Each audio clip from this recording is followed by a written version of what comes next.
আসসালামু আলাইকুম। ছেলেদের প্যান্টের চেন লাগানো। আমি এখানে ২ টুকরো কাপড় কেটে নিয়েছি। একটা নিয়েছি ১.৫ ইঞ্চি, আর একটা নিয়েছি ১/২ ইঞ্চি থেকে একটু বেশি।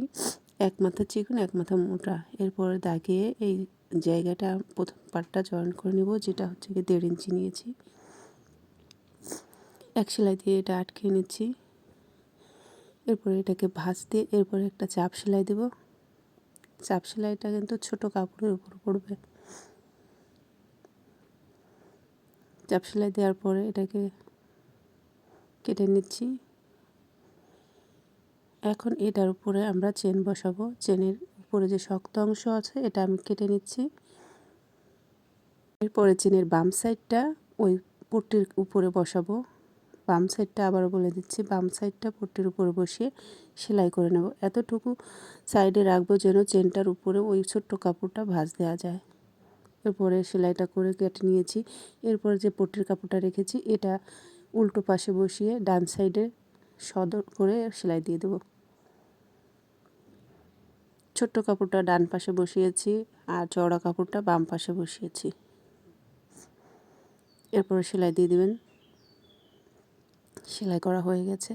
এখানে এই কাপড়টা ভাঁজ দিতে হবে, এটা আমি পরবর্তীতে দেখাচ্ছি। প্রথমে আমাদের বাম পাশের পাটটা চেনের সঙ্গে জয়েন করে নিতে হবে, আমরা সেটা আগে জয়েন করে নেব। এটাকে প্রথমে বসিয়ে মেপে দাগ দিয়ে দিতে হবে। দাগ দিয়ে দিচ্ছি। এরপরে স্কেল দিয়ে দাগিয়ে নেবেন কতটুকু সেলাই করবেন আপনার সেলাইয়ের সুবিধার জন্য।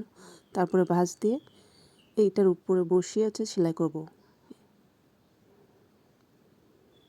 ভালো লাগলে লাইক, কমেন্ট, শেয়ার দিয়ে পাশে থাকবেন। পেজটা ফলো দিয়ে রাখবেন নতুন নতুন টিপস পাওয়ার জন্য। তো এরপরে এভাবে করে যতটা দাগ দিয়েছি ঠিক সেভাবে চাপ সেলাই দিয়ে দেবো। সেলাই করা হয়ে গেছে। এখন দেখেন এখানে ভাঁজটা কীভাবে দিচ্ছি। এই যে সে জয়েন্টের উপরটা, জয়েন্টটাও কিন্তু ভিতরে, আমার উপরের পার্ট কিন্তু ভিতরে যাচ্ছে না।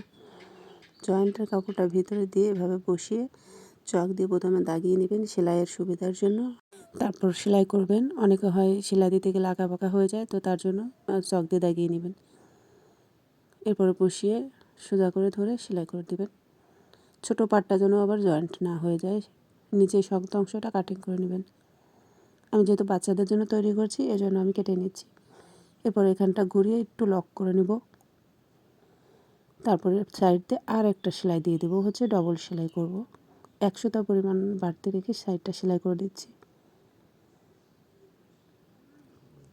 তো আমার চেনটা সেলাই করা হয়ে গেছে। ভালো লাগলে অবশ্যই সুন্দর সুন্দর কমেন্ট করবেন এবং পাশে থাকবেন। ধন্যবাদ।